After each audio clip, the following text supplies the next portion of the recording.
پیارے بچوں، یہ کہانی سچے واقعات پر بنی ہے۔ بہت سال پہلے کی بات ہے۔ ایک گاؤں میں ایک لڑکی تھی۔ دوسرے بچوں کی طرح اس کو بھی کھیل کود میں بہت مزہ آتا تھا، اور بچے تو کسی کی سنتے ہی نہیں تھے۔ تیز بارش ہو یا تیز دھوپ، بچوں کو تو بس کھیلنے سے ہی مطلب ہوتا ہے۔ سخت گرمیوں کا موسم اور دوپہر کا وقت تھا۔ لائبہ اور ہینا کے ساتھ اس جگہ گئی وہاں وہ ہمیشہ کھیلنے جاتے تھے۔ وہ جگہ اس کے گھر سے تھوڑی ہی دور تھی، اور وہاں پر ایک درخت تھا جہاں پہ بچیوں نے کھیلنے کے لیے ایک جھولا لگایا ہوا تھا۔ ویسے تو اس درخت کے پاس ہمیشہ ہی لڑکیاں موجود ہوا کرتی تھیں، پر آج جیسے ہی لائبہ اور اس کی ہینا وہاں پر گئے تو وہاں پر کوئی بھی نہیں تھا۔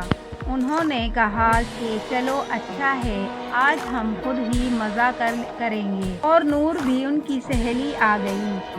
ہینا جلدی سے جا کر جھولے پر بیٹھ گئی، اور اس کے بعد لائبہ کو بہت غصہ آیا۔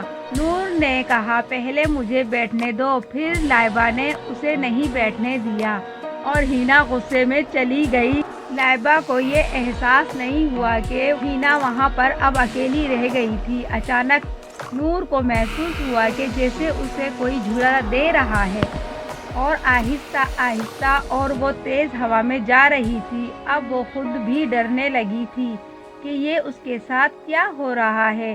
نور وہاں پر چلانے لگی، پر وہاں کوئی بھی نہیں تھا اور اس کی مدد کرتا۔ نور کو عجیب آواز سنائی دینے لگی، اور اچانک سے اس جھولے سے گر گئی اور بے ہوش ہو گئی۔ کچھ دیر بعد جب اس کی آنکھ کھلی تو اس نے دیکھا کہ وہ اپنے ہی گھر میں ہے، پر وہ کچھ بولنے یا پھر کچھ کہنے کی حالت میں نہیں تھی۔ وہ سب کو بتانا چاہ رہی تھی کہ اس کے ساتھ کیا ہوا، پر وہ کچھ نہیں بول پا رہی تھی۔ دن بہ دن اس کی حالت خراب ہوتی جا رہی تھی۔ اس کے ماں باپ نے ہر ڈاکٹر، ہر حکیم سے بات کر کے دیکھ لی، پر کوئی بھی اس کا علاج نہیں کر پا رہا تھا۔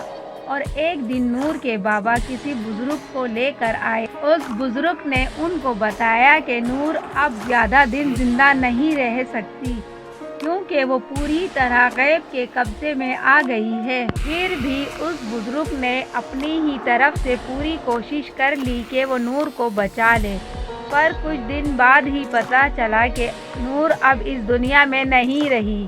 سننے میں کچھ یوں آیا کہ مرنے سے کچھ دیر پہلے نور پاگل ہو۔ نور اب اس دنیا میں نہیں رہی۔ سننے میں کچھ یوں آیا کہ مرنے سے کچھ دیر پہلے نور بالکل صحیح ہو گئی، اور اس نے اپنی ماں کو سب کچھ بتایا،